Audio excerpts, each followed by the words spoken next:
नौसेना का सीक्रेट हथियार अब देगा वायुसेना को उधार।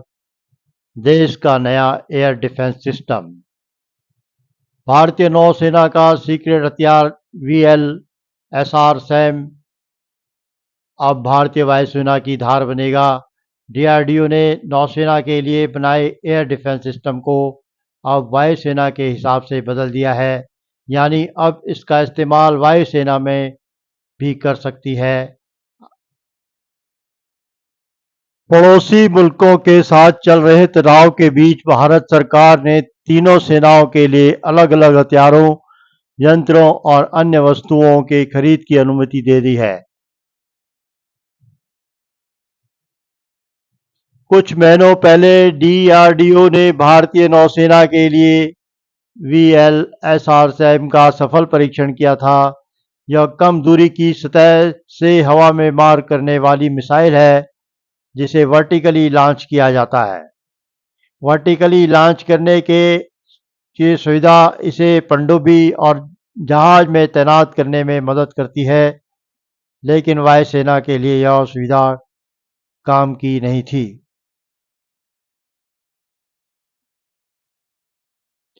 तीनों सेनाओं में होंगे ये बड़े बदलाव।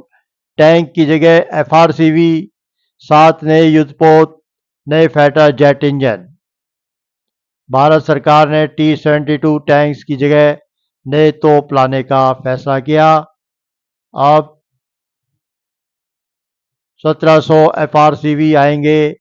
इसके अलावा 7 गाइडेड मिसाइल फ्रिगेट्स बनाए जाएंगे ताकि नौसेना की ताकत बढ़े।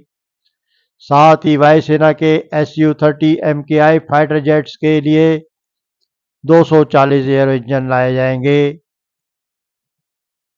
दोस्तों, आगे जानेंगे जो हमारी नौसेना ने अरिहंत क्लास की सबमरीन हाल ही में लॉन्च की है, जिसकी वजह से भारत उन शक्ति संपन्न राष्ट्रों में शामिल हो जाएगा जो दुनिया की 5 सबसे ताकतवर राष्ट्र हैं, जो कि अपने सबमरीन को गुप्त रूप से दुनिया में इधर से उधर ले जाने के लिए जाने जाते हैं।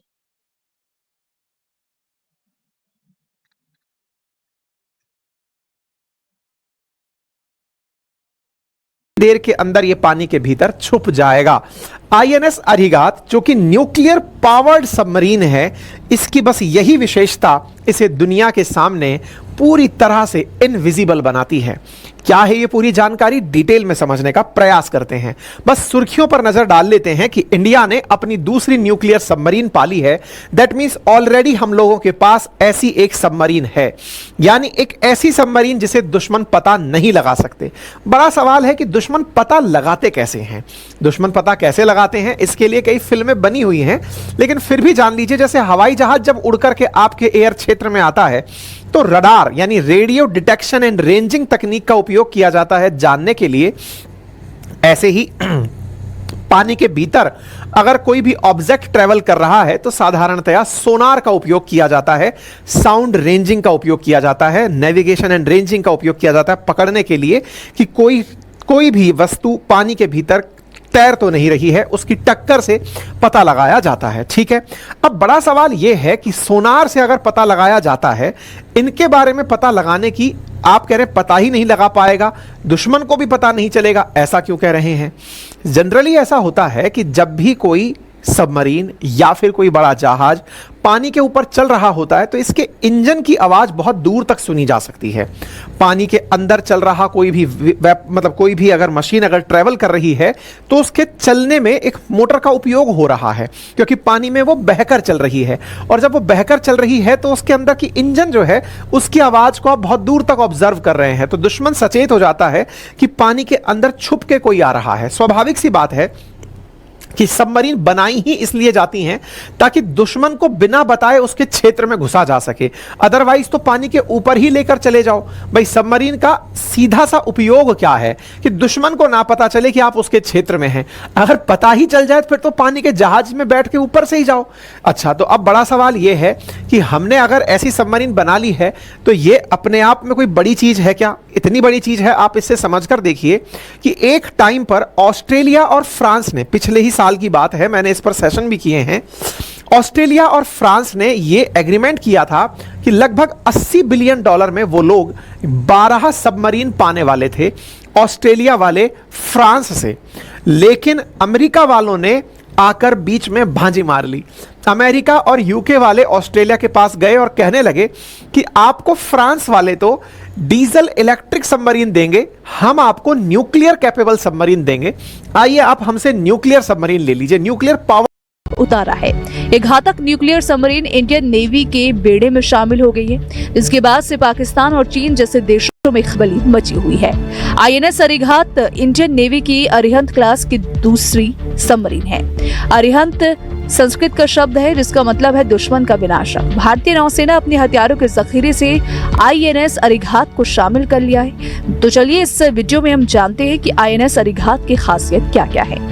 INS भारत की दूसरी न्यूक्लियर पनडुब्बी है जिसे पूरी तरह से अपने देश में बनाया गया है।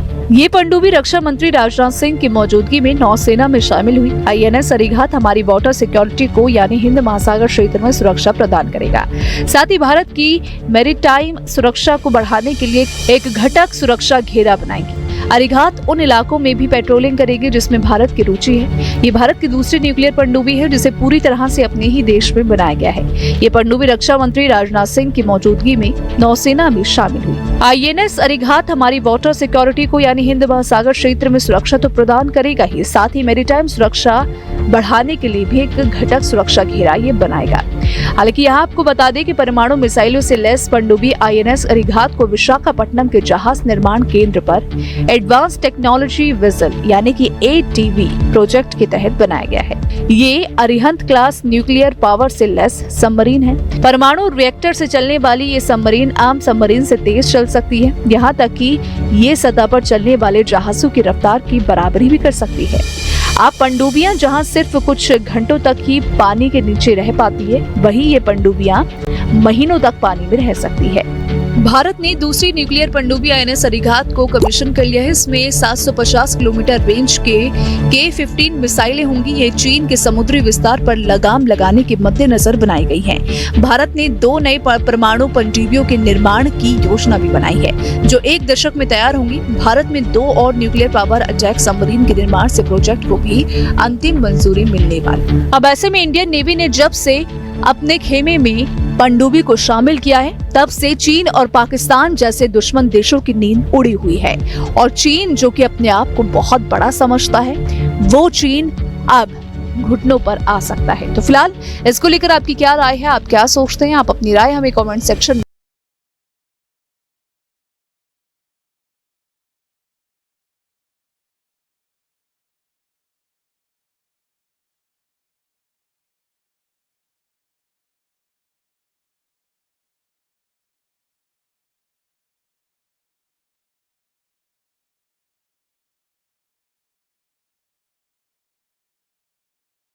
जानते हैं कि INS अरिघात की खासियत क्या क्या है।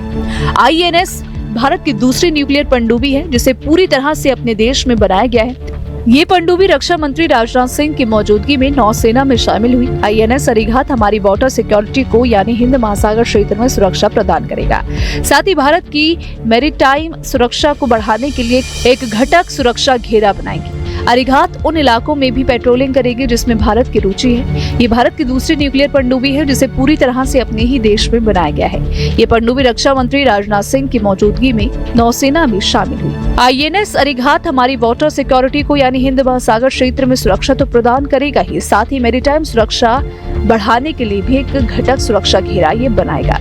हालांकि यहाँ आपको बता दें कि परमाणु मिसाइलों से लैस पनडुब्बी INS अरिघात को विशाखापट्टनम के जहाज निर्माण केंद्र पर एडवांस टेक्नोलॉजी वेसल यानी कि ATV प्रोजेक्ट के तहत बनाया गया है। ये अरिहंत क्लास न्यूक्लियर पावर से लैस सबमरीन है। परमाणु रिएक्टर से चलने वाली ये सबमरीन आम सबमरीन से तेज चल सकती है, यहाँ तक कि ये सतह पर चलने वाले जहाजों की रफ्तार की बराबरी भी कर सकती है। आप पनडुब्बियां जहां सिर्फ कुछ घंटों तक ही पानी के नीचे रह पाती है, वहीं ये पनडुब्बियां महीनों तक पानी में रह सकती है। भारत ने दूसरी न्यूक्लियर पनडुब्बी आईएनएस अरिहंत को कमीशन कर लिया है। इसमें 750 किलोमीटर रेंज के K-15 मिसाइलें होंगी। ये चीन के समुद्री विस्तार पर लगाम लगाने के मद्देनजर बनाई गई हैं। भारत ने 2 नए परमाणु पनडुब्बियों के निर्माण की योजना भी बनाई है, जो 1 दशक में तैयार होंगी। भारत में 2 और न्यूक्लियर पावर अटैक सबमरीन के निर्माण से प्रोजेक्ट को भी अंतिम मंजूरी मिलने वाली। अब ऐसे में इंडियन नेवी ने जब से अपने खेमे में पनडुब्बी को शामिल किया है, तब से चीन और पाकिस्तान जैसे दुश्मन देशों की नींद उड़ी हुई है। और चीन, जो कि अपने आप को बहुत बड़ा समझता है, वो चीन अब घुटनों पर आ सकता है।